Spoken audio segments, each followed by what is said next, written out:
আসসালামু আলাইকুম রহমতুল্লাহ বরকাতুহু। আমার দেশের দেশের বাইরে ফেসবুক লাইভের প্রিন্টেটা যে যেখানে আছেন ইনশাল্লাহ সবাই ভালো আছেন। প্রবাসে যারা আছেন ইনশাল্লাহ সবাই ভালো আছেন। আল্লাহ সবাই ভালো রাখছে। যে যে জায়গাটা আছেন আল্লাহ সবাই ভালো রাখুন, সুস্থ রাখুন, সবার বুক আল্লাহ পুরা রাখুন, সবার মাথা ঠান্ডা রাখুন। আল্লাহ ঠান্ডা আল্লাহ কেন আল্লাহ সবাই কাজকর্ম করতে পারে তো দান করুন। আল্লাহ নামাজ করতে পারা হয়তো শক্তি দান করি সবাই। সবার প্রতি সবাই আল্লাহ দয়া করে দিন। বাংলাদেশের যে পরিস্থিতি অনেক খারাপ ভয়ঙ্কর পরিস্থিতি। কালকে তন্দুরি ম্যাগম্যাগ করতে আসে, রাত্রে বৃষ্টি আসে নাই, বাতাস এসে প্রচুর, কিন্তু এখন দেখেন বৃষ্টি করতে আসে। দেখছেন 12টা বাজে, 12টা 12:30 বাজে এখন। দেখছেন বৃষ্টির পরিস্থিতি। কারেন্ট নেই, কারেন্ট গেছে যে মিটার, কারেন্ট নেই, কারেন্ট গেছে গা।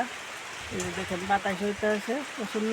দেখেন এই যে দেখেন আমি পাকঘরে পাক করতে আসছি, আসলে বক করতেও ডাক মারতেছে, কখন বড় বড় ডাক ফেলাতে শ্বাসপানি বয়ে ঘর দেখতে আসছিল। পাকঘরে পাক করতেছে, এই কারণে বাদ বসাইছি। এই যে চুলের মধ্যে বাদ বসাইছি, এলাকা বসে গেছি চুলের।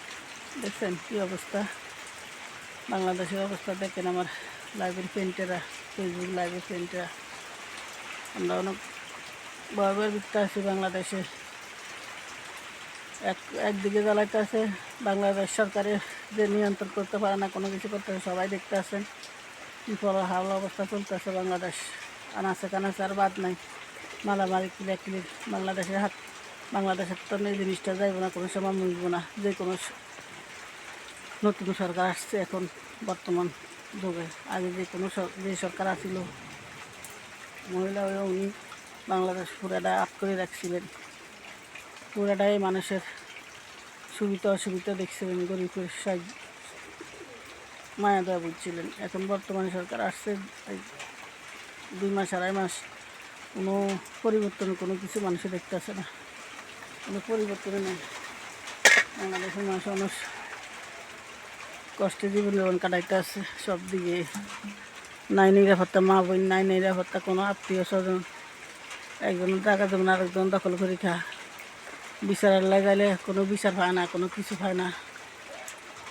গণ্যমান্যের কাছে যাইলে যারা বর্তমানে আছে, বর্তমান করে সরকার হয়েছে, সরকারের দলীয় লোক আছে, সব দেশে তো আছে।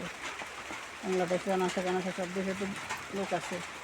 বিচারের লাগাইলে দর্শনে ফুটকি হয়েছে এক জায়গা, কোনো হওয়া করে না করে দেখুন এটাই বলতে আসে, আর কোনো কিছু বলে না।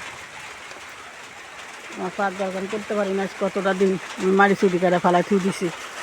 মাড়িও কাটতে দেয় না, মাড়ি কাটতে আসে আমার জমি আমার খাইতে দেয় না।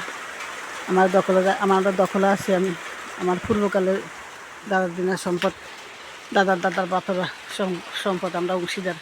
আমরা জমি আমাকে ঘর আঙুর দুয়ার আমার ঘর দুয়ার উঠাতে দেয় না, জোর করি। একদল আছে জোর করি খা, সবার জায়গা জমি জোর করে যা দখল করে। এবার বিচার খাইতে গেলে বিচার দেয় না, কাগজপত্র সবাই আছে, কিন্তু আমরা বিচার পাইতেছি না। ঘর দুয়ারে কিচ্ছু করতে পারি না, সব মানে এবং কেমন বাড়ি শেখালাইতে আসে। আমি পাকঘরটা ভেঙে চুলে রয়েছে, আমি পাকঘরটা ঠিক মতন একটু উঠাইতে পারিনি।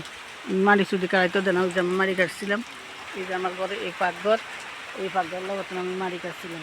এই যে গর্ত দেখে, এই যে গর্ত দেখে, এই গর্ত তো আমি ওই 2 জায়গার মধ্যে মারি ফেলে আমি পাকঘরটা চাচ্ছিলাম, এদিকে নিতে আমার দেয় না নিতে।